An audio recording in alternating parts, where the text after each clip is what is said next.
first guest is a beloved member of the Pittsburgh Penguins and a two-time Stanley Cup champion, power forward Kevin Stevens. He's a good friend and former teammate of Mario Lemieux. When he was playing, he was the heart of the team. Players and fans loved him. But a severe head injury during a game in 1993 sent his life down a dark path. After a trade to the New York Rangers, an addiction to painkillers and other drugs landed him in trouble with the law. New York Ranger left-winger Kevin Stevens is being held in the Collinsville Police Department tonight after being arrested. Stevens is being held without bond, charged with soliciting a prostitute and possession of drug paraphernalia. Mr. Stevens, do you have anything to say? Do you have any comment? He had been out for a considerable amount of time, several hours, smoking crack cocaine. He was cooperative in every way, including, admitting that he had been involved in this and that he'd been smoking the cocaine. The addiction cost him dearly. He got divorced, lost his job, his family, and his life savings. He says he was filled with shame and became a person he never wanted to be. Mario tried to help his old friend, offering him a scouting job, but soon Kevin was back in prison where he says he hit rock bottom. He left jail a changed man, committed to getting sober, and he's back with the Pittsburgh Penguins as a scout and working with his sister to help others battling addiction through the Power Forward Foundation they founded and a new partnership in Pittsburgh with Family Links. Kevin and his sister Kelly are here to tell us about their mission to help others, along with Family Links President and CEO Fred Massey. Good morning to all of you. Good morning.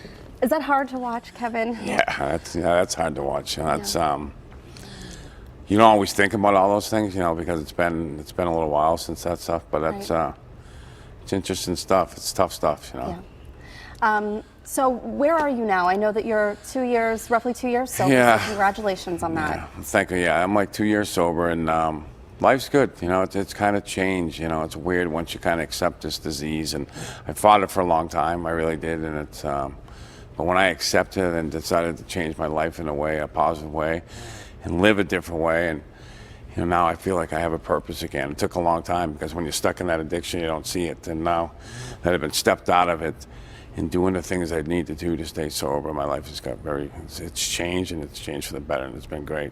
Well, I know that you're trying to help so many people and doing just that, but does it amaze you to see the amount of people that are facing addiction, the families that are going through that with the addicts as well? Yeah, it's difficult. It's very difficult for the family because they're trying to help, and the addict, when you're an addict and you're in addiction, it's a very selfish disease, and you don't really see who you're hurting and what you're hurting, all the people you affect. And it's tough, from my teammates to my family to my kids. Everybody gets affected because I'm using drugs and alcohol, and it's part of the addiction. Until you can step out of it and get yourself clean and sober and see what it's all about, life can be good again. But you got to step out and really take that challenge. Yeah.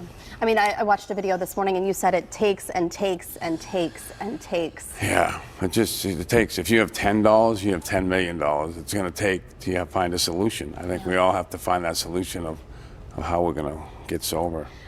I thought what was interesting is, in reading your story, you had a very supportive family, and you had somebody in your corner that most people will never have in their corner. You had Mario Lemieux, and still addiction is stronger than that. Yeah, addiction is stronger than anything. Until I accepted that I was an addict, until I accepted I wanted to get clean and sober and change my life, it's a complete change. It's not. You don't just have to change. Stop doing drugs and alcohol. It's all the underlying things you have to change to get happy and get sober again. It takes time, and I think, like I said, I had tons of support. I had tons of people in my corner, but till I made that decision, then all those people really helped me a lot. Yeah. And Kelly, addiction is a struggle for the addict, and something that you may never fully understand, but as a family member, you are a victim in all of this too. Absolutely. Yeah, the whole family suffers, and of course there's always that desire to fix it. So when we think we're helping the addict, oftentimes we're enabling the addict, which is not a good thing. So I just continue to love Kevin unconditionally, look beyond that, and I know he was a good person, and I knew we'd be here today, so I'm so proud of him. You knew that big heart was still in there. Absolutely. And so I really want to talk about how all of you have come together with the Power Forward Foundation, Family Links, coming together to really try and help people. Yeah, when we first came together, Kevin and his story was such, very heartfelt. And as he stated that, it can hit anybody. And Kevin exemplifies many of the clients we deal with when we deal with drug treatment and family links. We have many different services, and we recognize that it's not just the individual that's struggling, but it's the whole family, and do a holistic approach to it. So with many of our services, we try to get with that and ask, and be able to help people where they're at. And so this connection is so great because Kevin was able to tell his story, but then when people hear that and get hope and courage, they need that place to go, and they can come to Family Links to get that treatment. And I know it's probably different for each individual person, but what was it for you that finally clicked, that made you think, okay, this is it, this is my last chance? Really not sure what the thing is, because the last time when I got clean and sober, I went to prison. I got arrested, and it was kind of like I sat in there for 5 or 6 days. But I had lost a lot of things before that meant more to me, like my family. That I didn't get sober. So it just was that time. I really don't know why it was that time, but instead of taking a left turn when I got out of prison for 6 days, I took that right turn, and I got support, and I got help. I got people. I let people into my life to help me that should change my life, and that's the biggest thing, is to kind of let other people in, because you can't do this thing alone. Yeah. I mean, we hear often you hit rock bottom, but like you just mentioned, you had bigger things in your life that you lost. That would have been considered rock bottom by many. Yeah, I think it just happened. It happened. I don't know. I really can't tell you why it happened. I'm so happy it did happen, and I was able to sit there and kind of think about it. But I was able to sit and think about it a lot of other times too. So, but this was the time. That was your time. Yeah, the time, and it worked out for the best for me. So let's break apart the two organizations. What you guys do individually. What does the Power Forward Foundation do?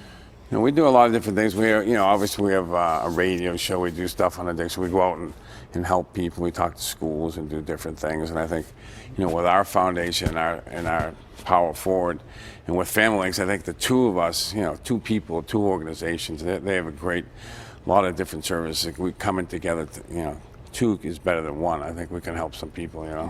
And you mentioned Family Links has a lot of different services, holistic approaches to things as well. Yeah, Family Links has been around as a result of a merger with organizations that had such experience for almost 30 years in our region.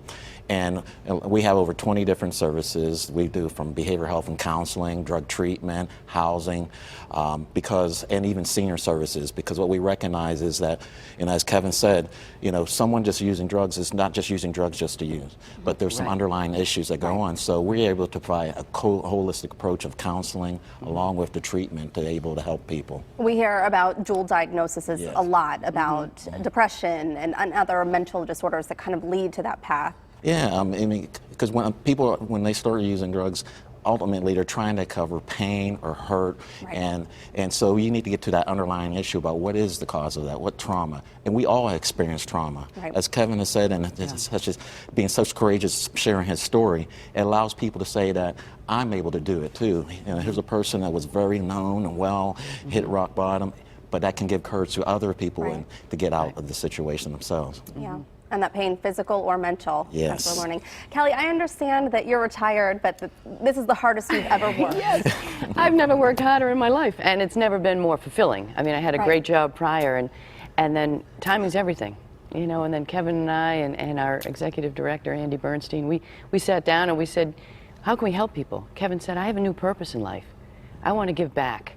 And then it just blossomed from there. And, the 4 pillars of Power Forward are basically, we talk about prevention, education, recovery, and hope.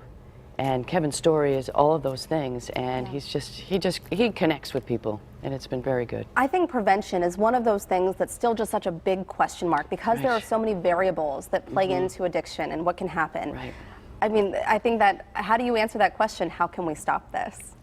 I think that's the hardest point. Right. I think the only thing, like we all say, drugs and all that stuff's going to get here. I think the biggest thing that we can do in Family Links together is education. I think we have to get out there and talk to people and kind of get to them before they get to the point of using drugs, and what it can do to people. And I think I think it's a lot of hard work, and it's they do a great job with it, and hopefully we can help out a little bit too. Yeah. And there's a luncheon today, right, coming up?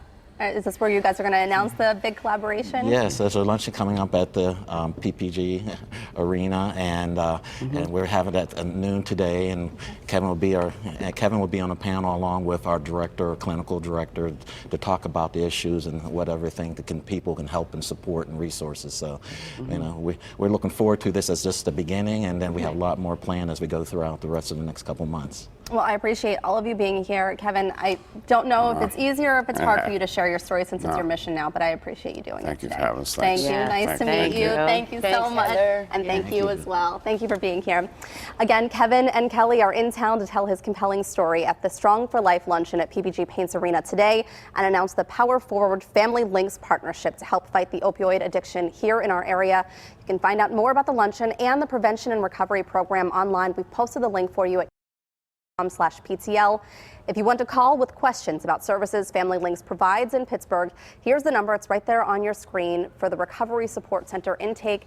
That number is 1-866-583-6003.